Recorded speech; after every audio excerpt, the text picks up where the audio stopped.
홍보 안정환 창업 컨설턴트와 함께합니다. 어서 오세요. 안녕하십니까? 네, 안녕하세요. 네. 자, 오늘은 어떤 내용일까요? 자, 이번에는 창업지 지원권을 고용할 때 필수 지식에 대해서 알려드리겠습니다. 이 창업시 직원을 고용할 때 필수 지식이 필요한 건가요? 네. 어떤 걸 도대체 말하는 건지? 자, 첫 번째로 왜 직원을 고용해야 되는가? 네. 두 번째, 어디서 어떻게 사람을 뽑아야 하는가? 세 번째로는 직원 고용 시 유의사항에 대해서 소개를 해드리겠습니다. 네. 자, 그럼 창업을 할 때 직원을 먼저 고용해야 하는 이유에 대해서 먼저 들어보도록 하겠습니다. 자, 창업을 할 때 가장 중요한 것은 내가 일을 적게 하고 많이 벌 수 있는 시스템을 만들어야만 합니다. 이 말은 내가 직접 일하지 않아도 돈을 벌 수 있도록 만들어야 한다는 뜻입니다. 여기서 가장 중요한 것이 바로 직원을 고용하고 교육시키고 업무를 분담하는 것을 말하죠. 많은 자영업자들이 하루에 12시간씩 일을 합니다. 그래도 버는 돈이 얼마 안 된다고 생각해서 혼자서 혹은 부부가 사업을 할 때가 많습니다. 그러나 이런 경우 아이를 키울 때 시간을 낼 수도 없을 뿐더러 사업 이외의 사회생활을 할 수가 없게 됩니다. 실제로 창업을 해서 혼자 하게 되면 아파도 병원에 못 가고 집, 가게만 왔다 갔다 하기 때문에 창살 없는 감옥에 갇히게 됩니다. 많은 자영업자들이 부부끼리만 하면서 시간이 없어 힘들어하는 것을 많이 보아왔습니다. 실제로 저도 부모님께서 그런 식으로 생활하시는 것을 어려서부터 보아왔고요. 근데 제가 지금 서점을 운영하면서 최대 저희가 가족까지 다 합쳐가지고 12명까지 일을 해봤거든요. 해보면서 사람을 써야만 4시간을 가지고 사업을 확장할 수 있다는 사실을 알게 되더라고요. 그럼 직원을 고용하게 되면 어떤 점에서 장단점을 좀 얘기해 볼 수 있을까요? 우선 나쁜 점을 소개해드리면 네. 돈이 안 벌려도 직원의 월급은 약속한 만큼 줘야 된다는 겁니다. 장사를 하다 보면 장사가 잘 되는 성수기도 있고 비수기도 있는데 나가는 월급이 똑같으니 바쁠 때는 좋은데 비수기는 힘들죠. 그렇죠. 그러나 직원을 고용해도 좋은 점도 여기에 있는데요. 마음가짐이 내가 혼자 벌면 안 벌면 되지라는 생각을 하지만 월급을 줘야 되는 사람이 있으면 월급이라도 주려면 더 열심히 일해야 되겠다는 생각 때문에 더 열심히 하게 됩니다. 거기다 자신만의 시간을 만들 수 있기 때문에 장사를 하다 쉴 수도 있고 생각할 수 있는 여유도 가질 수 있게 됩니다. 실제로 창업을 하시게 되면 외부의 영향을 관찰해야 되기 때문에 업무 이외의 시간을 가서 미래를 내다보는 눈도 가져야 하기 때문에 직원 고용은 나름 필수라고 할 수 있습니다. 정말 혼자 창업을 하게 되면 앞서도 얘기를 하셨습니다만은 아파도 병원에 못 가고 또 집 가게만 왔다 갔다 하게 되면 정말 창살 없는 감옥에 갇힌 생활에 스트레스도 받게 되고 영업에도 지장이 있지 않을까 싶은데 이렇게 직원을 두게 되면 여러 가지 또 장점이 있을 수 있겠군요.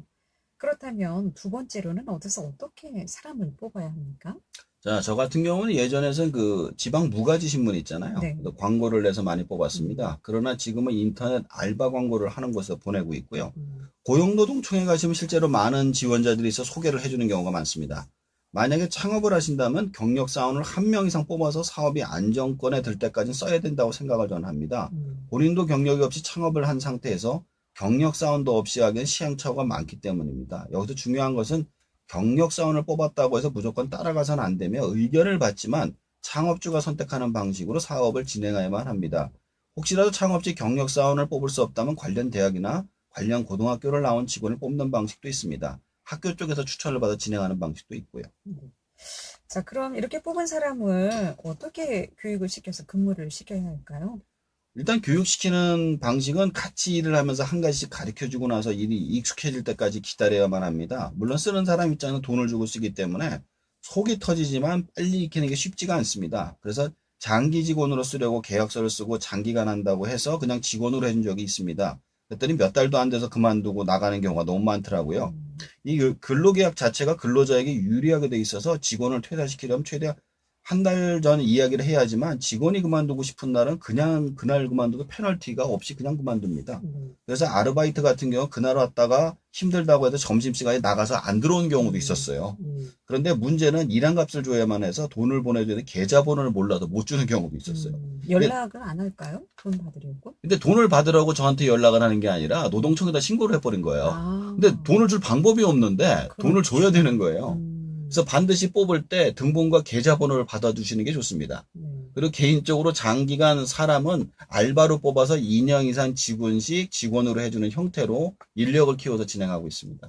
요즘에는 직원 아르바이트 구분 없이 다 같이 근로계약서를 써서 시간에 따라 월급을 형태로 바꾸고 있습니다. 이 자영업 하시는 분들 얘기 들어보니까 월급 받고 그 다음날 안 나오는 경우도 꽤 많다고 하더라고요. 엄청 많습니다. 그럴 경우에는 어떻게 해야 돼요? 그럴 경우에는 방법이 없어요. 솔직히 어. 말씀드려가지고. 뭐 사전에 연락처도 있고 또 뭐 집 주소까지 알고는 있는데 있는데 뭐 전화를 해서 나오라고 한다고 해서 내가 나오라고 강요할 수 있는 것도 아니고요. 어떻게 그렇게 마음을 먹었다면 전화도 안 받겠죠. 전화도 안 받아요. 그렇죠. 자, 그렇다면 세 번째, 직원 고용 시 유의사항 어떤 것들이 있습니까?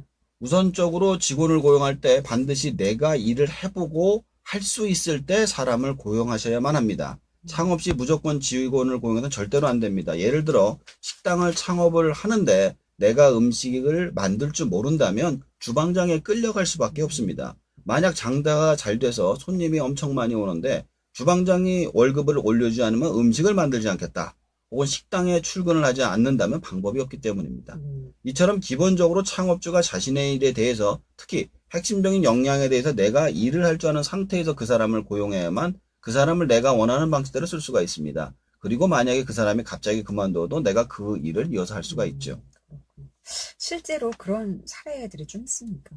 네, 제가 직접 그런 사례가 있었어요. 이게 직원끼리 싸웠어요. 근데 둘 다 나가버린 거예요. 그리고 나서 남은 직원 하나가 그 일이 너무 힘들다고 또 나가버린 거예요. 그래서 가족끼리만 해서 알바로 이제 나머지를 떼어갖고 이제 서점을 운영한 경우가 있습니다. 그래도 이제 가족끼리 운영할 때도 다들 할 줄 아니까 그냥 넘어가는데, 자, 이제 그래도 가족끼리 할 때는 문제점이 있어서 힘들게 하다가 나중에 직원을 또 뽑아가지고 다시 원활하게 운영이 가능하게 된 그런 사례가 있었습니다. 가족끼리 하면 그렇게 싸운다면서요? 예. 자, 이제 직원이 갑자기 나가서 문제가 되지만 가족은 일을 못해도 잘못을 저질러도 내보낼 수가 없어서 문제가 생깁니다. 네. 가족끼리 하게 되면 또 문제점이 있겠군요. 네, 엄청 많아요. 네. 그래서 엄청 많이 싸우면서 일을 하게 되는데, 그리고 말을 듣지 않는 경우 자기 멋대로 일을 하다가 잘못돼도 책임을 지는 사람이 없어서 경영이 엉망이 되는 경우도 많습니다. 다 같은, 그러니까 가장 큰 문제는 다 같이 동업자 개념이다 보니까 누구는 일하고 누구는 노는 경우가 많이 생기게 되고요. 앞에서 말한 것처럼 일 잘하는 사람은 매일 일만 하게 되고 일 못하는 사람은 못한다고 일을 하느니 문제가 됩니다. 대부분 자영업자가 부부끼리 아이를 키우면서 장사를 하는데 갈등이 엄청 심한 이유가 24시간 내내 붙어 있으니까 안 싸울 수가 없어요. 그래서 직원을 고용하지 않았다고 뭐 얘기를 하지만 대부분의 경우, 그러니까 이런 분들이 직원을 고용 안 하고 운영한다고 얘기하는데 그렇지가 않고요. 직원을 가끔 써요. 안 쓸 수가 없어서. 그래서 친척이나 가까운 사람 혹은 단시간 알바로 쓰는 경우가 대부분입니다. 그렇지 않으면 아예 시간을 낼 수가 없기 때문이죠. 그렇죠. 지금 직원을 이제 고용하는 것에 대해서 말씀해 주셨는데 요즘 또 최저시급이 많이 올라서 나 홀로 영업하는 분들이 참 많다고 하는데 사람을 고용할 수 없는 분들은 어떤 방식으로 하는 게 좋을까요? 근데 제가 지금 그 무인 창업에 대해서 컨설팅하고 강의를 하고 있지 않습니까? 셀프 계산대, 자판기, 키오스크, 셀프 주유소, 식당 계산대, 동전 노래방, 셀프 식당, 무인 독서실에 이르기까지 이제는 무인 창업을 도와드리는 프로그램들이 굉장히 많이 나와 있어요. 이것을 이용하시는 게 좋습니다. 그럼 직원을 고용하거나 무인 창업을 통해서 만든 여유 시간에는 어떤 것을 해야 할까요?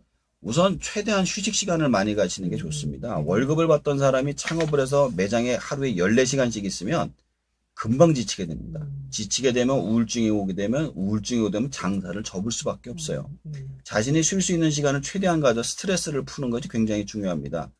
그리고 두 번째로는 가족들과 시간을 최대한 가지시는 게 좋습니다. 새벽에 나가서 밤늦게 끝나다 보면 아이들 크는 것도 보지 못하고 살게 돼요. 아침에 피곤하더라도 아이가 학교 가는 거 매일 보는 게 좋고요. 그리고 하루를 풀로 쉬지 못하더라도 가족하고 같이 놀러도 가고 맛있는 것도 먹는 게 굉장히 중요합니다. 세 번째는 우리가 지금 하고 있는 자신 관련 산업에 대해서 알아보고 다니셔야 돼요. 만약 식당을 한다면 식당이 어떤 음식을 하나, 트렌드는 어떻게 바꾸고 있나 알아보셔야만 합니다. 그렇지 않으면 시대의 흐름을 읽지 못해 어느 날 열심히만 하다가 트렌드가 바뀌어서 폐업을 당하는 경우도 있기 때문입니다. 아이고, 창업하려면 우리가 매 이 시간을 통해서 알아보고 있습니다만은 창업 전에 챙겨야 되고 또 공부해야 될 것도 참 많은 것 같습니다. 창업, 쉽게 생각하지 마시고요. 정말 이런 하나하나 꼼꼼하게 따져보시고 배우고 익혀서 창업을 해야 성공할 수 있다는 생각을 창업 이 컨설턴트 하면서 다시 한번 좀 생각해 보게 되는 것 같습니다. 유익한 정보 고맙습니다. 잘 들었습니다. 네. 지금까지 안정한 창업